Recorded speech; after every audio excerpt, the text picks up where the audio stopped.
guacamole, the market is making some insane moves today. We got banking stocks down 20, 30, 50, 60%. The Fed, there's a bank run. What do we do? What do we do when the market is going insane? Well, we make some money, my friends. Gonna talk about what went down today live on YouTube. Let's go.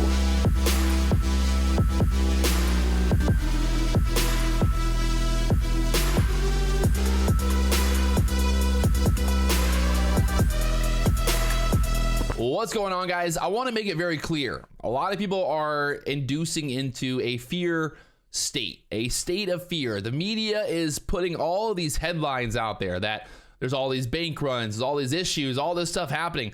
What is really going on is, at the end of the day, last week, Silicon Valley Bank, there was a big bank run on Silicon Valley Bank. They tried to withdraw over $48 billion in one day from the bank. And that was because of a lot of the startups, a lot of the VCs that had money in Silicon Valley Bank. Everybody started to try to pull their money out at the same time. And that's what ended up causing the bank run. Because remember, these banks don't just have all of your cash sitting in a safe. They don't just have a vault full of cash. Nowadays, the banks are buying T-bills. They're buying different investment products so that they can earn interest on your money, possibly pay you the interest in savings accounts and things like that. So this whole idea that America is about to collapse because we don't have enough money in the banks is a total farce. It's not true. The thing is, the media loves to induce fear. They love to get everybody all excited, everybody all wild and crazy because they're like, oh, look, you know, the Fed is, but think about it. It's not going to happen because really the FDIC is going to guarantee everything under $250,000. And most people that are smart, I would say, would never have more than $250,000 in a bank account.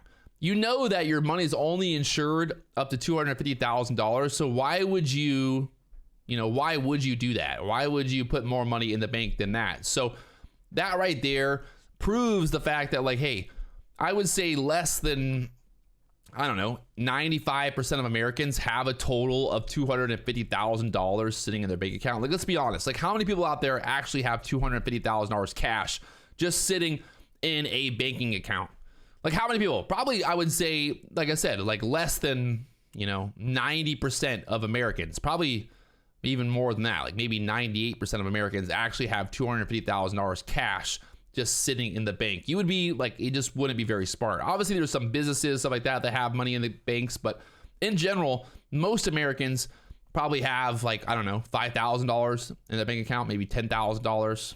Let's be honest, like, most Americans are broke. So the idea that we're going to have this huge bank run because all the Americans are going to try to pull their money out at the same time, I'm thinking that it's mostly just one big coup d'etat, some media coup d'etat, something like that. I don't know. Let's take a look at the market here. You can see the ES today making a big move this morning off the lows from the 940, from the 940 this morning, from the 3,840 up there to 3,940. So a 100-point move here in a couple hours. I told people live on YouTube, I was like, hey, look, like, this is one of those days where it might just be a good idea to walk away. It's a good idea just to walk away. If you made profit, you made profit. If you lost money, you lost money, but just walk away. There's a lot of volatility and there's a lot of crazy action right now. And today is definitely not one of those days where you want to try to dig yourself out of a hole, right? You don't want to try to dig yourself out of a hole when the market is just absolutely this crazy. So we had a huge move this morning on the 15-minute chart. This is the Lux Algo indicator there, showing you all the different levels. We pushed up there to that 28-30 level. We had a beautiful breakout. I actually took a trade right here. I'll show you this little setup. We talked about it. I drew that little white line right there. The idea was getting this breakout over the 25s up there into the 30s. Really, for me today, what I was focused on was just taking quick profits. I'm in, I'm out. I'm in, I'm out. Quick profits. Not going to force things. I'm not going to go and like try to look for 30, 40 handle moves on a day like today where it's super volatile. You can see this move like from the 33s back down to the 12s, back up to the 30s, back down to the 12s, back up to the 30s. So this is the 1-minute chart. I mean, this is literally the type of price action we're getting today. We're getting 10 handle moves in a matter of minutes. So you definitely want to be on the cautious side, size down, a little bit less size, a little bigger risk in terms of your stops was one thing for me today.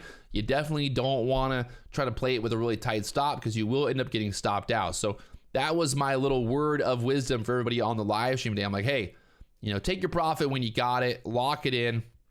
You can see right here, lock it in, $3,200 right there, $3,200 trading this morning. You can see some of my entries here from earlier, like right here, getting long off this for that push above that 30 area. We got locked in, taking the profit, bang, bang, bang. And I think I got a couple more trades here earlier as well. Trade here from the 18s, getting that trade. So we locked in some profit live on the live stream. We traded last night as well. There was some really good action last night. I thought the last night action was a lot better than today's action, but we still were able to make it happen. And right now the ES just kind of chopping around here from the 10s to the 30s.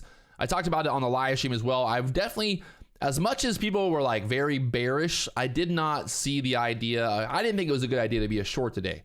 I thought it was much better to play on the Fed side. The Fed already said they're going to back the deposits. They're going to do whatever they got to do to basically get money for people. So I wasn't worried that we were going to have a big crash today. I thought, hey, if the Fed says we're going to be fine, well, they're the guys who control the money. They can just print more money to help, help us out here and get this thing going again. And as you can see, we're still just kind of chopping around here from the 16s back to the 30s. Don't fight the Fed. Don't fight the Fed. Don't fight the Fed, my friends. Today is a perfect example of not fighting the Fed, right? You can see all the news, the headlines. Again, it's all about fear, right? First Republic drops 60%. They lead declines in banks. This is what it's all about today. It's just about the fear. It's just nonstop fear. And here, First Republic, Charles Schwab, it's all about the fear, blah, blah, blah. It's just massive fear mongering, basically.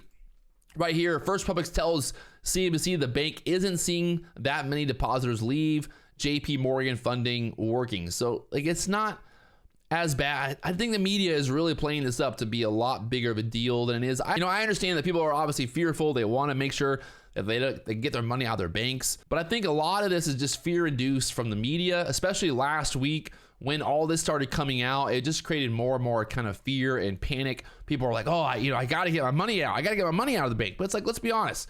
If you got $1,000 in the bank, are you really that worried that you're not gonna get that $1,000 out at some point? At some point you're gonna be able to get it out. Maybe you can't get it out today, tomorrow, but in general, this idea that you're just gonna get locked out of your $1,000, you're never gonna get it out of the bank again.